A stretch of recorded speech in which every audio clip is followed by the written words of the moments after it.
Yeah, well, Metro provided us an update about 45 minutes ago, giving us the very latest information about this deadly shooting that took place around 1:30 this afternoon. They say there's a total of 5 people involved.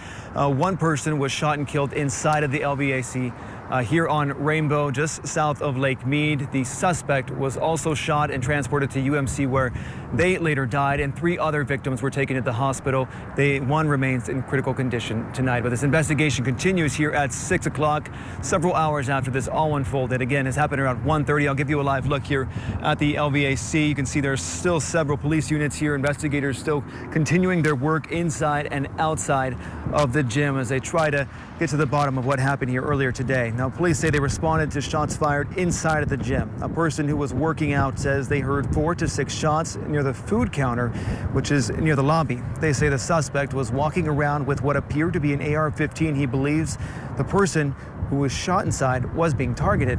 After the shooting happened, people fled to take cover, many running outside. Some went to the roof trying to get anywhere they could. A witness saw police who were outside when that suspect walked out armed with that firearm.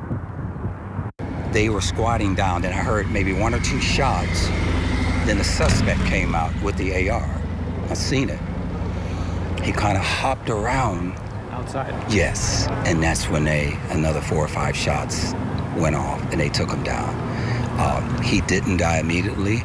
They actually dragged him to the safety out of the way by the patrol car and immediately did CPR on him. You saw that happen? I saw it all happen. I even saw his boots. I remember the boots he had on, cowboy boots, I think, or dress shoes. Well, that suspect was then transported to UMC, where police say they died. Now back out here live, taking another live look outside the LVAC here on Flamingo. Several police mobile command centers out here as this investigation continues. They did bring a number of those witnesses who were inside there to the parking lot and put them in one corner of the parking lot to ask them questions about what they saw inside of here. But a lot of people still have questions. That gentleman I interviewed earlier today, he has questions about what led up to this shooting, because he says that he believes the person who was shot, the victim inside of this gym, was being targeted at this time. So there's still a lot of lingering questions about that. But we also did reach out to LVAC corporate. They say they are cooperating with the investigators here, providing any video that they can of what unfolded inside. But a lot of people shaken up by this earlier this afternoon. Many people running out, going wherever they could. I know Alyssa Bethencourt, who was out here shortly after this all unfolded as well. She was able to talk to some of those folks who were waiting outside. And Alyssa, you're just down the street from where I'm at. What do they have to say? Well, Joe, everybody that I spoke with today shared a similar sentiment. They are shaken, overwhelmed, but ultimately grateful to be alive. I mean, just think about it. This was a typical Friday afternoon here at the LVAC.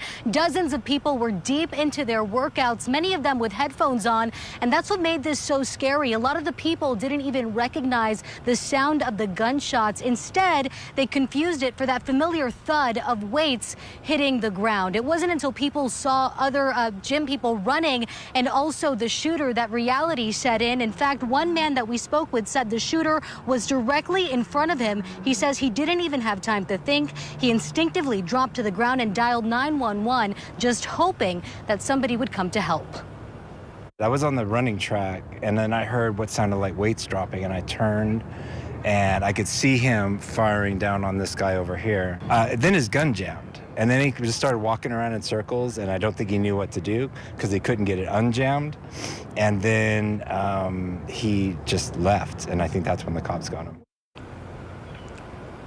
And as Joe mentioned, all throughout the afternoon, we've watched as people slowly exited the gym, each one of them visibly shaken. One of those people was Anthony Velasquez. He described absolute chaos inside, people screaming, sprinting toward any door they could find, just desperate to get out and desperate to be reunited with their loved ones. In fact, our camera was actually rolling at the exact moment Anthony spotted his brother, the very first time he'd seen him since the shooting started.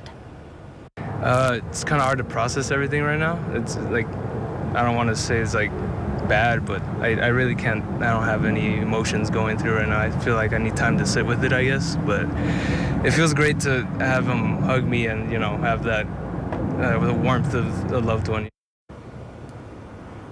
Yeah, he kept saying he was in shock, but intense moments here at the LVAC near Lake Mead and Rainbow. Metro Police have confirmed that 2 people are dead. One of them, the suspect, and several others are injured. Keep in mind, this area near the gym is expected to be closed off for several hours as police continue their investigation. This is a massive crime scene, so as you can imagine, this is going to take some time to clear out. Patricia, again, the feeling here today just incredibly somber for everybody that witnessed what unfolded inside the gym. Alyssa, thank you. And we reached out to the LVAC for a statement, and their spokesperson sent us a response. It reads in part, quote, "We are fully cooperating with law enforcement by providing video footage of the incident to help in their investigation. We don't have any other details about the situation right now. We are just praying for the safety of everyone impacted. Thank you for your understanding and support." And this is a live look at the traffic camera on Rainbow and Vegas. You can see right there, police have blocked it off, so we want you to avoid that area.